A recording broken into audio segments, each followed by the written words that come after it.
नमस्कार जी, सत श्री अकाल, आदाब, सलाम। स्वागत है तुहाडा अपने YouTube channel study with money Sharma 'च। ते किद्दां है तुसीं? ते घर च बड़े बजुर्ग सब ठीक ठाक? सबनूं मेरा चुक के सलाम है। ते अज आपां कल दे वादे मुताबक अगली जो क्लास है वो शुरू कर लेनी है। ते कल गुरु नानक देव साहिबान दे उपर आपां गल कीती। होप्स हो कि तुसीं पूरे नोट्स बनाए हैं तो एक बार उन्होंने दोबारा तो सुनने नाल तुहानूं याद भी हो गया होएगा। तो दूजे गुरु साहिबान नूं आपां ने अज पढ़ना है। तो गुरु नानक देव साहिबान जो है वो 1539 दे विच ज्योति जोत समा गए हैं जी करतारपुर दे विच, है ना। तो जदों गुरु नानक देव साहिबान ज्योति जोत समाए हैं तो उन्हां ने अगले गुरु साहिबान तुहानूं दिते हैं तो आपां सारिआं नूं दिते हैं। तो उन्हां दा नाम हैगा है जी दूजे गुरु साहिबान गुरु अंगद देव जी। हुण देखो, गुरु अंगद देव जी पढ़ने तो पहला सानूं पिछे जुड़ना पऊगा गुरु नानक देव जी नाल। गुरु नानक देव जी दे लेटर टाइम दे विच उन्हां दे छत्र छाया हेठ, ठीक है ना, भाई लैणा जी नाम नाल, की नाम है जी?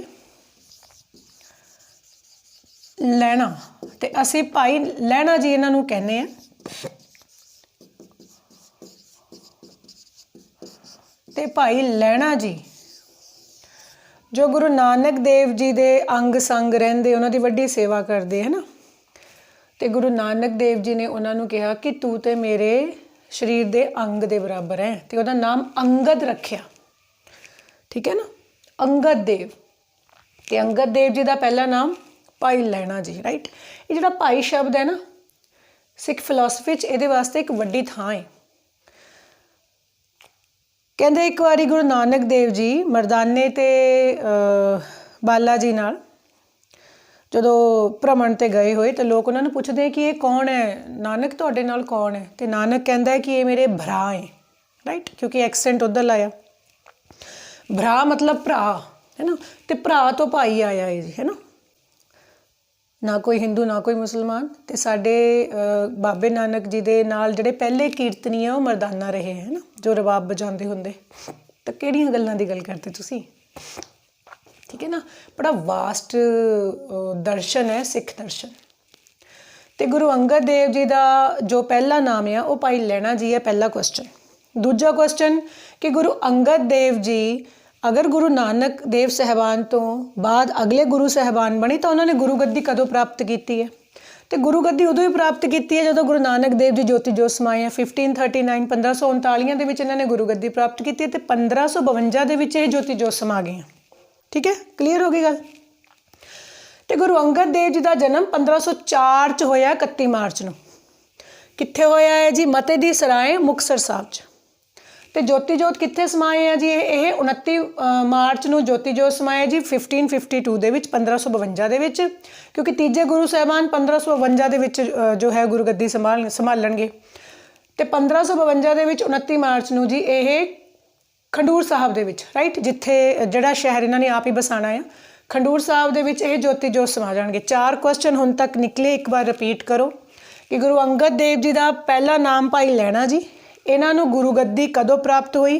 1539, ठीक है ना। गुरु नानक देव जी के ज्योति जोत समान तो बाद उन्होंने इन्हों अगला जो है वो सक्सैसर थाप देना है। तो ये खुद ज्योति जोत कदों समाए? ये समाए है जी 1552 दे विच। ते कित्थे समाए हैं? खडूर साहब च। जन्म कित्थे होया है जी? मते दी सराय दे विच। क्लीयर हो गई गल। अगला क्वेश्चन तुहाडे वास्ते। तो गुरु अंगद देव साहिबान जी ने गुरु नानक देव जी के चलाए हुए जिन्ने भी कारज है उन्होंने सक्सीड करना है। तो गुरु नानक देव जी की लंगर प्रथा में इन्होंने सक्सीड करना है, ठीक है। इन्होंने ही सक्सीड करना सारिया गल्लां नूं। गुरु अंगद देव जी पर तो जो बार बार क्वेश्चन एग्जामिनर पूछ रहा वो है जी इन्हों द्वारा बसाए गए शहर नगर, बिल्कुल ठीक दिख रहा। तो इन्हों द्वारा बसाए गए नगरों के सब तो पहला खंडूर साहब, तो दूजे नंबर पर गोइंदवाल तुसीं पढ़ना है, बस 2 ही पढ़ने हैं। देखो खंडूर साहब का जो कॉन्सैप्ट है वो ये है कि गुरु अंगद देव जी सेहत पक्षी बड़े कॉन्शियस रहे, राइट, कसरत पक्षों बड़े कॉन्शियस रहे। तो ये वही कॉन्सैप्ट है जो अगे जाके 6वें गुरु साहिबान ते 10वें गुरु साहिबान ने बहुत अगे लैके गए उन्होंने, है ना, कि शरीरिक शक्ति भी बहुत जरूरी होंगी, तंदुरुस्ती बहुत जरूरी है। तो इन्होंने खंडूर साहब दे विच एक मल अखाड़ा बनाया। तो क्वेश्चन एग्जामिनर क्या पूछता है, किहड़े गुरु साहबान है जिन्हां ने मल अखाड़ा, अखाड़ा जानते ना मैं की कहना चाहती हूँ, तो मल अखाड़ा तो जिथे मल घुलते हैं जी है ना, जिथे प्रैक्टिस करते हो अखाड़ा, तो जिथे वो परफॉर्मेंस देंगे वो छिंज होंगी है, कई बार क्वेश्चन पेपर च भी आ जाता। तो इन्होंने खंडूर साहब विखे एक मल अखाड़ा, ये कित्थे है जी, खंडूर साहब तरन तारण डिस्ट्रिक्ट दे विच है, ठीक है। तो दूजा नगर इन्होंने किहड़ा बसाया है जी, गोइंदवाल है ना, गोइंदवाल कदों बसाया गोइंदवाल, ये क्वेश्चन जो है वो पेपर दे विच आ लो जी 1546 दे विच, ठीक है ना, 1546 दे विच इन्होंने गोइंदवाल बसाया। इतों मैंने क्वेश्चन याद आया कि 1540 की गल है, 1540 जे तुसी गुरु अंगद देव साहबान का टाइम पीरियड देख रहे हैं, तो 1540 की जे मैं गल करा तो 1540 दे विच दिल्ली संतलत दे विच हुमायूं बैठा है, असल च हुमायूं नूं भजा देना है शेर शाह सूरी ने ना 40 च, after the battle of Kannauj है ना, सूरी आ गए हैं हिंदुस्तान की सरजमीन के उपर। तो 1540 दे विच कहंदे कि हुमायूं शेर शाह सूरी तो हारन तो बाद गुरु अंगद देव साहबान को आए, ठीक है ना, आशीर्वाद लैके गए फरदर सफलता वास्ते। तो गुरु अंगद देव साहबान दे कोल किहड़ा मुगल राजा जो है वो आया सीगा, ते आपां ने की लिखना है, हुमायूं, राइट, हुमायूं लिखना, उत्थे अकबर ने टिक टिक कर देना, राइट, एवें ना कमलियां मारियो, क्योंकि अकबर तो आना ही 1556 दे विच सैकेंड बैटल ऑफ पानीपत, उन्हें उदों रूल करना है। अगला क्वेश्चन की बनता है तुहाडे कोल, अगला क्वेश्चन तुहाडे कोल तो यह बनता है कि गुरु अंगद देव साहबान की बाणी सब तो घट बाणी है जो गुरु ग्रंथ साहब दे विच एज ए गुरु जो है उन्होंने ऐड आनी है ना। तो देखो तुसी 62 श्लोक लिखने इन्हां दे, अगर एग्जामिनर 63 पांदा तद भी टिक कर सकते, पर जिहड़े 62 श्लोक हैं वह गुरु अंगद देव साहबान जी दे। क्लीयर। अगला क्वेश्चन 8वां क्वेश्चन क्या बनता है,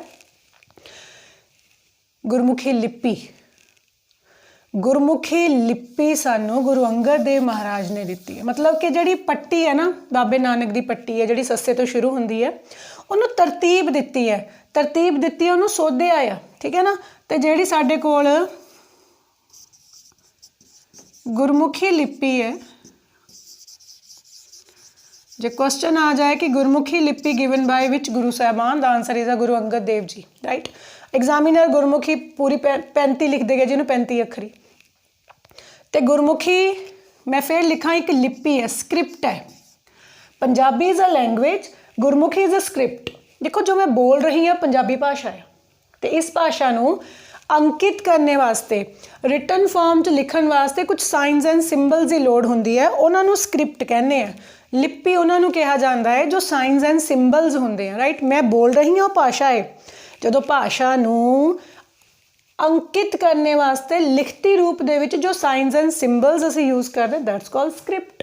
पंजाबी दी स्क्रिप्ट गुरमुखी, हिंदी के लिए देवनागरी, इंग्लिश के लिए रोमन, ऐसा ही है सो कॉल्ड। हुण इन्हां दे 62 श्लोक से हैं जी, हाँ बिल्कुल ठीक है। गुरमुखी लिपि इन्होंने तुहानूं दित्ती है, हाँ जी दित्ती है। गुरु नानक देव जी के भी 2 सपुत्र तुसीं कल पढ़े, आपां ने सारे नहीं पढ़े हैं, तो उन्होंने ना उदासी संप्रदाय विच जो है कदम रख लिया, पर यह तो ठीक गल नहीं है, क्योंकि जो सिख फिलासफी है वह तो उदासी संप्रदाय की गल नहीं करती। तो क्वेश्चन आएगा कि किहड़े गुरु साहबान ने उदासी संप्रदाय का खंडन किया, बाबा नानक नहीं, उत्थे लिखना, उत्थे लिखना है गुरु अंगद देव साहबान, ठीक है। अगला क्वेश्चन, उदासी संप्रदाय दे इन्होंने खंडन किया, गुरमुखी लिपि तुहानूं दित्ती है, लंगर प्रथा नूं विस्तार दिता, बिल्कुल दिता है जी, ठीक है ना। हाँ एक होर क्वेश्चन है कि गुरु नानक देव जी दियां जो जन्म साखियां जिन्होंने तुसीं भाई बाले वाली जन्म साखी कहने हैं, उन्होंने एकत्र करके संकलित करने का काम भी इन्होंने किया, ठीक है। अगला क्वेश्चन क्या बनता है जी तुहानूं इहदे विचों, गुरु अंगद देव साहबान, गुरु अंगद देव साहबान चों ज़्यादा नहीं है, बहुत छोटा जा कॉन्सैप्ट है। अगला क्वेश्चन तुहाडे कोल बनता है कि गुरु अंगद देव साहबान 1552 दे विच जो है खंडूर साहब दे विच ज्योति जोत समा गए हैं, तो इन्हां दी पत्नी, ठीक है ना, माता खीवी के नाम नाल तुसीं जानना है जी उन्होंने। तो माता खीवी दे भी जो है वो 4 बच्चे जो है सानूं इतिहास विच दस्से जाने, 2 बेटे ते 2 बेटियां। बेटियां दे विच साडे कोल दातू ते दासू, बेटियां दे उपर कभी क्वेश्चन नहीं आया, बेटियां दे उपर आया दातू ते दासू। दातू ते दासू किस गुरु साहबान दे बेटे हैं तो answer is a Guru Angad Dev ji. Clear. 2 बेटियां भी हैं जिन्हें तुसी अमरो ते अनोखी के नाम नाल जानते हैं। क्या नाम है जी? अमरो अते अनोखी।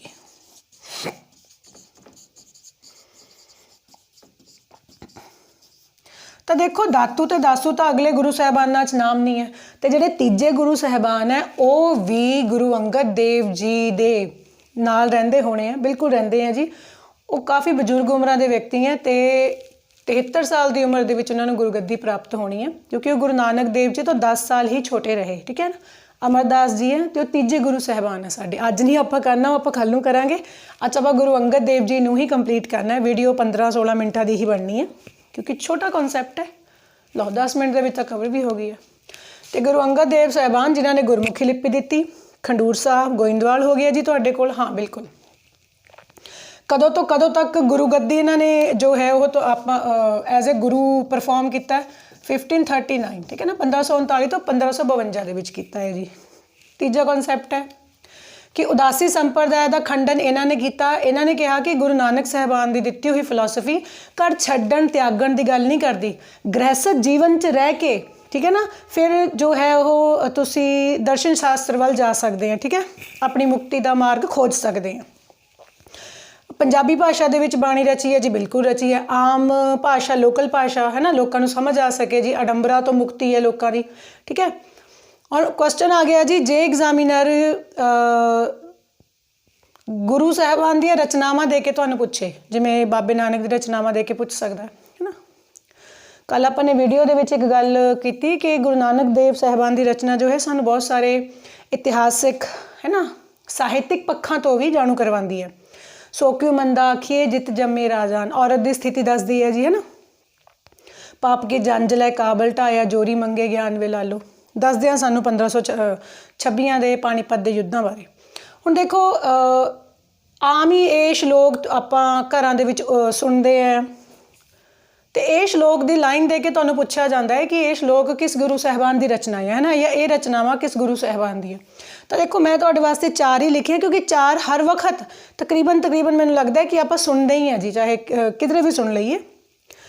जैसिओ चंदा उगवे सूरज चढ़े हजार, एते चानण होंदियां गुर बिन घोर अंधार।